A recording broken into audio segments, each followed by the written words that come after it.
Hey everybody. Chapter 40 with Mitchell. When Stanley found the onion the night before, he didn't question how it had come to be there. He ate it gratefully. But now, as he sat gazing, like looking up at Big Thumb and the meadow full of flowers, he couldn't help but wonder about it. If there was one wild onion, could there be more? He intertwined his fingers and tried to rub out the pain. Then he bent down and he dug out another flower, this time pulling up the entire plant, including the root. So this is what an onion, like grove of onions, would look like. And then this would be like pulling one out. So that's what he's doing right there.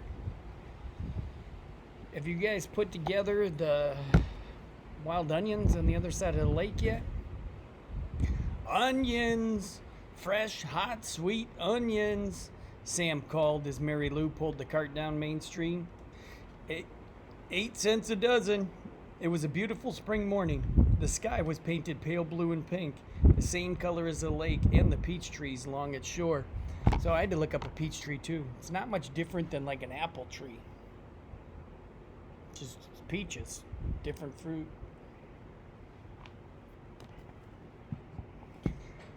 Mrs. Gladys Tennyson was wearing just her nightgowns, like her pajamas, and robe as she came running down the street after Sam.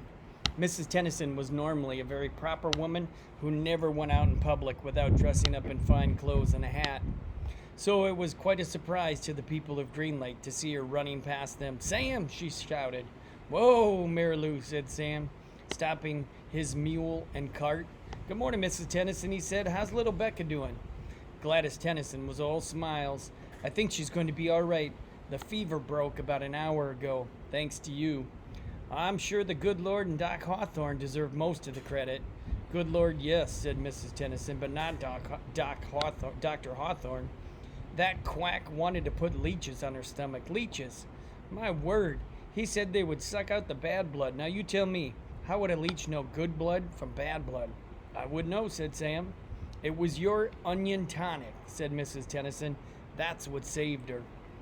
Other townspeople made their way to the cart. "Good morning, Gladys," said Hattie Parker. "Don't you look lovely this morning?" Several people snickered, means laughed.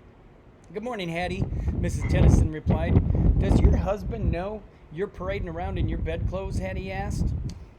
There were more snickers. "My husband knows exactly where I am and how I am dressed, thank you," said Mrs. Tennyson. "We both have been up all night and half the morning with Rebecca. She almost died from stomach sickness. It seems she ate some bad meat." Hattie's face flushed. Her husband, so Hattie's husband, Jim Parker, was the butcher, meaning he cut up all the meat. "It made my husband and me sick as well," said Mrs. Tennyson, "but it nearly killed Becca. What with her being so young, Sam saved her life." "It wasn't me," said Sam. "It was the onions." "I'm glad Becca is all right," Hattie said contritely. "I keep telling Jim he needs to wash his knives," said Mrs. Pike, who owns the general store. Hattie Parker excused herself, then turned and quickly walked away. "Tell Becca that when she feels up to it, to come by the store for a piece of candy," said Mr. Pike. "Thank you. I'll do that." Before returning home, Mrs. Tennyson bought a dozen onions from Sam. She gave him a dime and told him to keep the change. "I don't take charity," Sam told her, "but if you want to buy a few extra onions for Mary Lou, I'm sure she'd appreciate it." "All right, then," said Mrs. Tennyson. "Give me my change in onions." Sam gave Mrs. Tennyson an additional 3 onions, and she fed them one at a time to Mary Lou. She laughed as the old donkey ate them out of her hand. Stanley and Zero slept on and off for the next 2 days, ate onions, all they wanted, and splashed dirty water into their mouths. In the late afternoon, Big Thumb gave them shade. Stanley tried to make the hole deeper, but he really needed the shovel. His efforts just seemed to stir up the mud and make the water dirtier, so efforts meaning trying to make the hole, like dig the hole deeper. Zero was sleeping. He was very sick and weak, but the sleep and the onions seemed to be doing him some good. Stanley was no longer afraid that he would die soon. Still, he didn't want to go for the shovel while Zero was asleep. He didn't want him to wake up and think that he'd been deserted, like left. He waited for Zero to open his eyes. "I think I'll go look for the shovel," Stanley said. "I'll wait here," Zero said feebly. as if he had any other choice. Stanley headed down the mountain. The sleep and the onions had done him a lot of good. He felt strong.